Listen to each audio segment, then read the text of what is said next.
He was the first person she told her story to. Tina waited nearly 20 years before revealing to her husband the unimaginable. When Tina was just 4 years old, her mother prostituted her and sold her to men on American soil. As a child, being sold to men over and over again, every day I wanted to die, every single day. And I really didn't think I would live past my teenage years.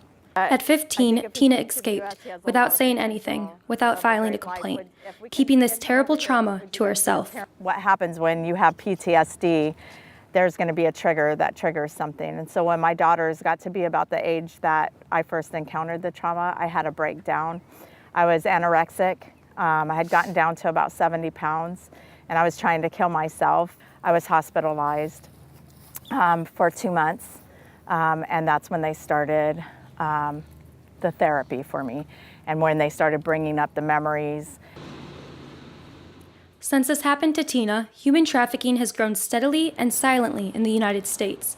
Florida is now one of the most affected states. Here, buses and signs alert families.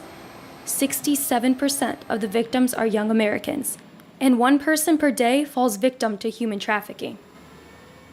According to one lawyer, that number does not include the people who are too scared to talk.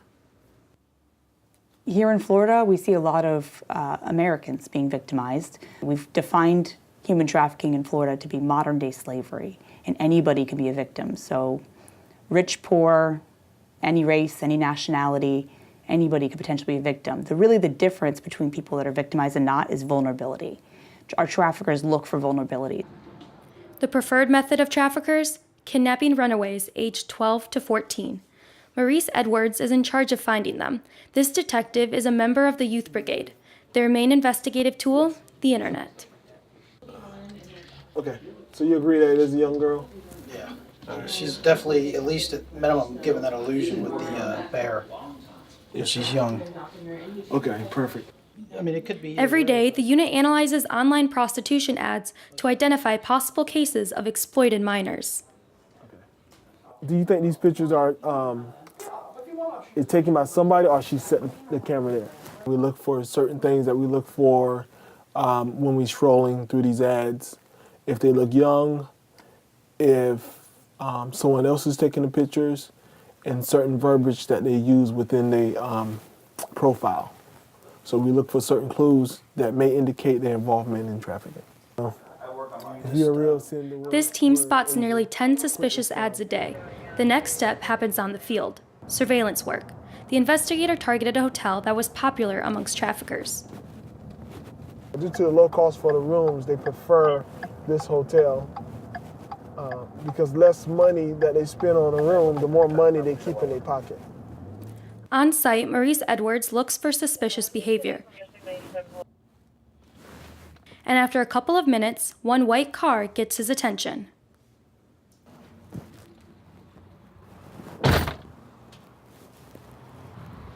Two men came out of it with a very young girl. They were looking very suspicious. He looked at her, said a choice of words. She was staring at us the entire time while we filming. And then he eventually got into his car, and then, which is still there. And then she walked away while continually staring at us the whole time. She was dressed as, in a manner, for signs that we look for. The girl will be identified a few days later on a prostitution ad.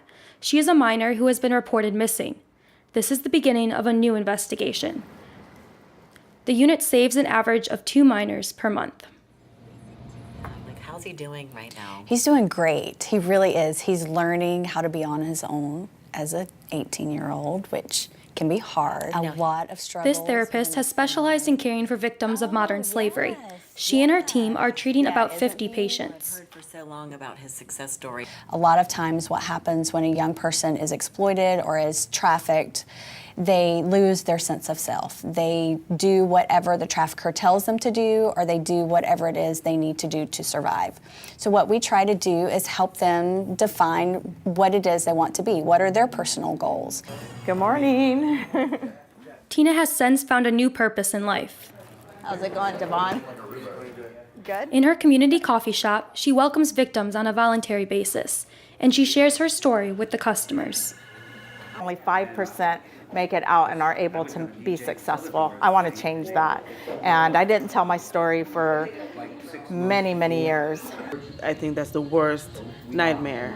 It would be something happened to my kids. So anything that support a good cause like this, like, you know, supporting to prevent or fight the human trafficking, I'm up to it.